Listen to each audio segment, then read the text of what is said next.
Assalamualaikum warahmatullahi wabarakatuh. Kami dari kelompok 11, saya Akhira Putri Khadijah dan Salsabil Hasna Ashilah akan menjelaskan tentang pendidikan inklusif di Indonesia dan peran guru dalam kemitraan dengan orang tua.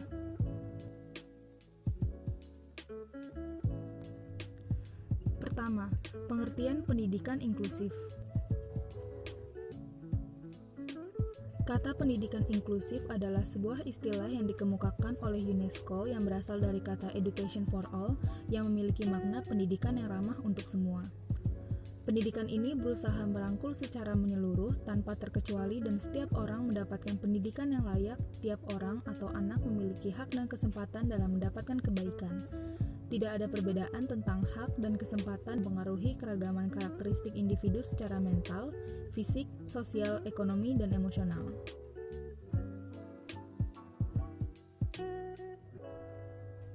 Hakikat dari pendidikan inklusif sesuai dengan filosofis pendidikan nasional Indonesia yang tidak membatasi akses anak didik dalam mendapatkan pendidikannya, karena perbedaan kondisi awal dan latar belakangnya.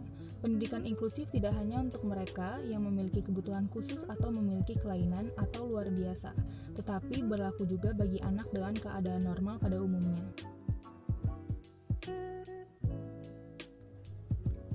Di Indonesia, pendidikan inklusif diatur dalam Peraturan Menteri Pendidikan Nasional Nomor 70 Tahun 2009 tentang pendidikan inklusif bagi peserta didik yang memiliki kelainan atau berkebutuhan khusus dan memiliki kecerdasan atau bakat istimewa.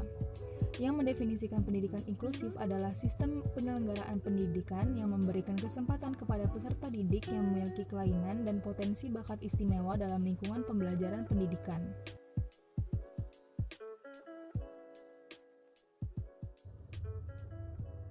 Layanan pendidikan sekolah tidak hanya dilakukan di sekolah, tetapi dapat dilakukan di dalam keluarga maupun di klinik dan di rumah sakit.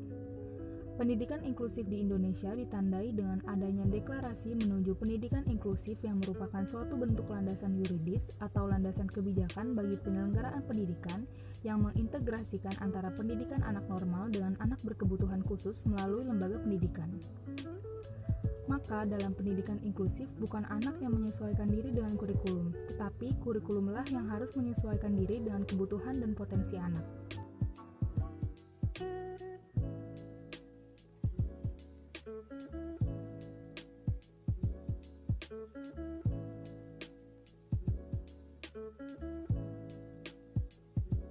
Kedua, tujuan dan manfaat pendidikan inklusif. Pendidikan inklusif bertujuan untuk memberikan kesempatan bagi seluruh peserta didik berkebutuhan khusus atau berbakat untuk mendapatkan kesempatan pendidikan yang berkualitas dan bermakna, serta mewujudkan pendidikan yang menghargai keanekaragaman dan tidak diskriminatif. Beberapa hal yang perlu dicermati mengenai tujuan pendidikan inklusif. Berdasarkan Peraturan Menteri Pendidikan Nasional Nomor 70 Tahun 2009, Pasal 2 antara lain 1. Memberikan kesempatan seluas-luasnya kepada semua peserta didik yang memiliki kelainan fisik, emosional, mental, dan sosial, atau memiliki kecerdasan atau bakat istimewa untuk memperoleh pendidikan yang bermutu sesuai dengan kebutuhan dan kemampuannya. 2. Mewujudkan penyelenggaraan pendidikan yang menghargai keanekaragaman dan tidak diskriminatif bagi semua peserta didik. Manfaat pendidikan inklusif bagi anak berkebutuhan khusus adalah meningkatkan gambaran diri anak berkebutuhan khusus menjadi lebih positif, memiliki keterampilan sosial yang lebih baik, menjadi sering berinteraksi dengan teman-teman lain yang sebaya dan normal, memiliki perilaku yang sesuai di kelas dan prestasi akademik yang lebih tinggi yang dicapai ketika mereka berada di kelas khusus.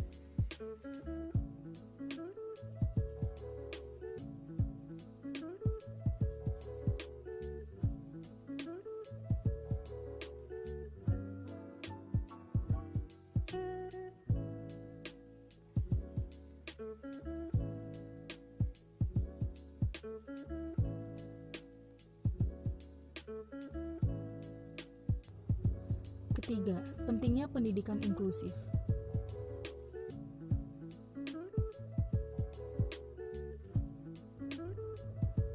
Salah satu unsur penting dalam pendidikan inklusif adalah keterbukaan tanpa diskriminatif menerima siswa berkebutuhan khusus untuk belajar bersama anak-anak normal lainnya di kelas inklusif.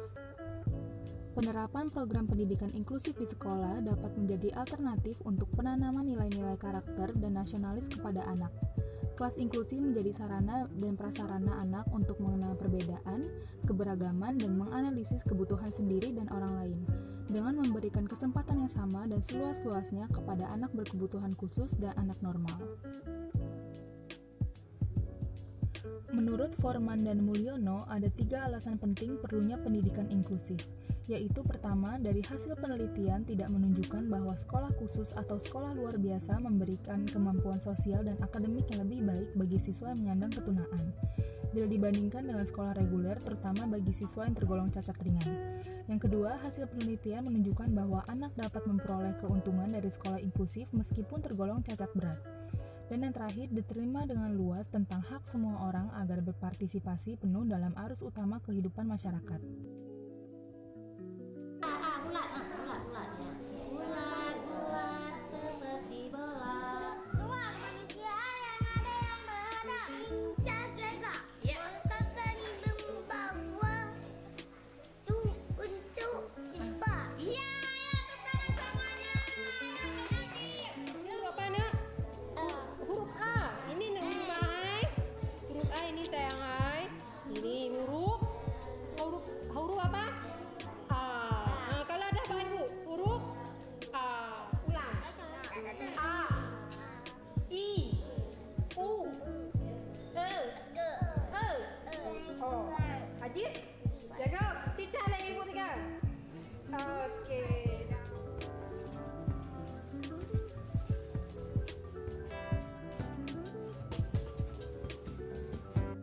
Keempat, pentingnya peran guru dalam kemitraan dengan orang tua.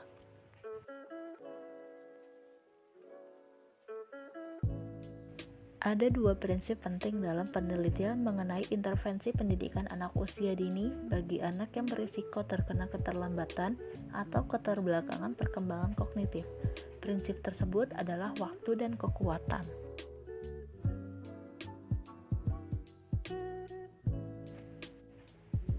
Hasil upaya prinsip-prinsip ini sudah sangat jelas bahwa upaya pendidikan yang berkualitas tinggi dan kuat yang dimulai sejak dini akan menghasilkan pencapaian kognitif yang lebih besar di antara para peserta intervensi yang dicapai melalui program yang kurang kuat dan tidak dimulai sejak dini.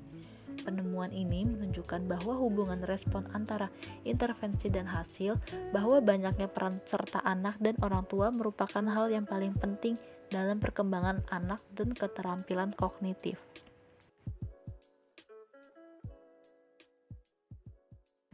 Hal-hal yang harus diperhatikan guru dalam mengembangkan layanan pada anak berkebutuhan khusus yaitu 1. Sikap guru yang selalu membantu. Guru perlu mengembangkan hubungan yang berkelanjutan seperti hubungan mendengarkan. Saat terjadi suatu krisis, tingkat campur tangan guru akan meningkat atau menurun yang berhubungan dengan tingkat kepentingan krisis. Kedua, bertindak proaktif dengan orang tua. Guru perlu proaktif untuk memberikan porsi pendidikan yang lebih besar dari orang tua. Maka diperlukan berbagai cara untuk berkomunikasi tentang semua perkembangan dan kemajuan belajar anak.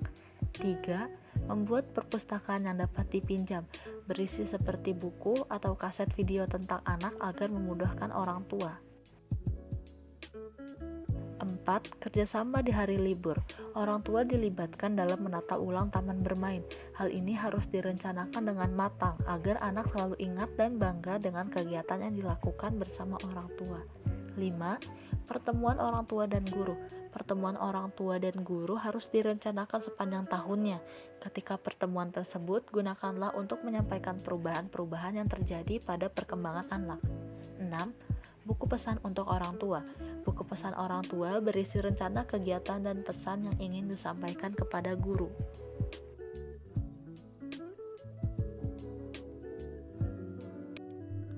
Menerapkan pendidikan inklusif di ruang kelas.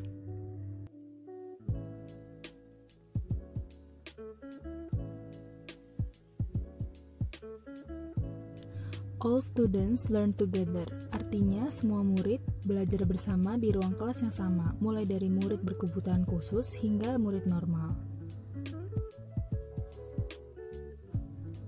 Giving teachers assistance and support, artinya memberikan bantuan dan dukungan pada guru.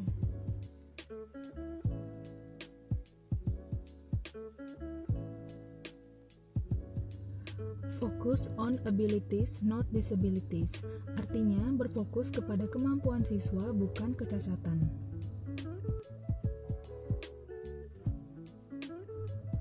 Teachers learning to expand their skills, guru belajar untuk mengembangkan kemampuan mereka. Connecting with individual learning styles, artinya menghubungkan dengan gaya belajar masing-masing individu.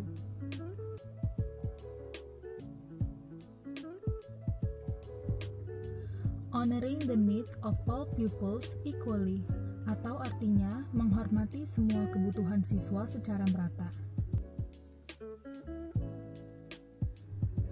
Nurturing shared respect and empathy, memelihara rasa hormat dan empati bersama. Celebrating diversity and individuality, atau merayakan keragaman dan individualitas.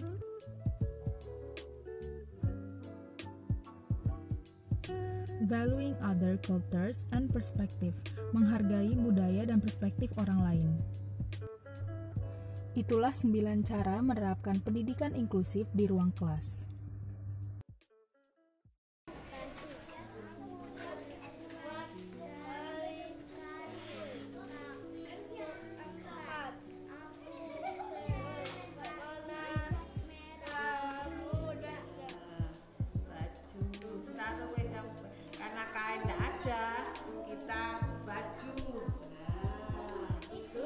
Yang harus terpenuhi adalah kebutuhan pokok.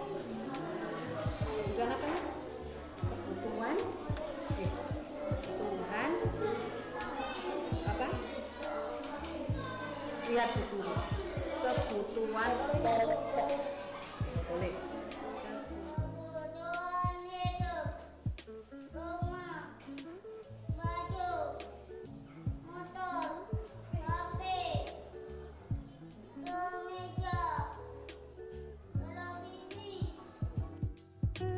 Saran.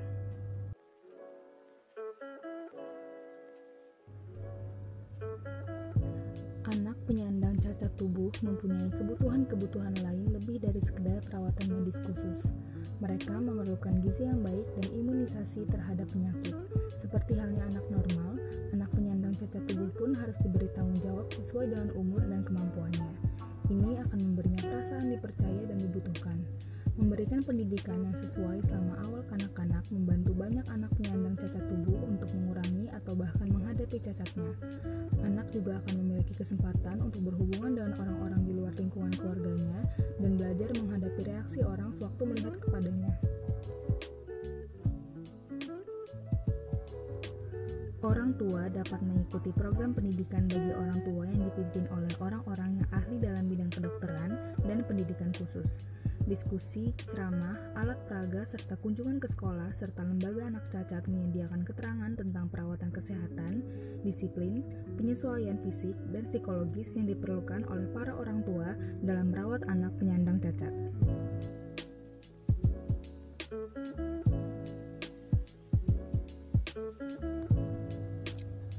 Kesimpulan, sekolah inklusif menjadi jawaban bagi program pendidikan di Indonesia yang mendukung kesetaraan bagi anak berkebutuhan khusus dengan anak normal. Mewujudkan siswa yang menghargai keanekaragaman, tidak melakukan hal yang bersifat diskriminatif dan memiliki jiwa sosial yang lebih baik adalah tujuan pendidikan inklusif. Peran guru dan orang tua dalam pendidikan inklusif ini sangat dibutuhkan. Fungsi guru tidak akan berjalan tanpa adanya dukungan dan bantuan dari orang tua karena peran mereka yang bisa menjadi penentu keberhasilan program ini.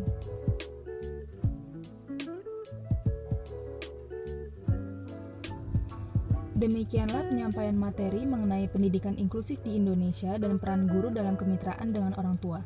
Kurang dan lebihnya mohon maaf. Terima kasih. Wassalamualaikum warahmatullahi wabarakatuh.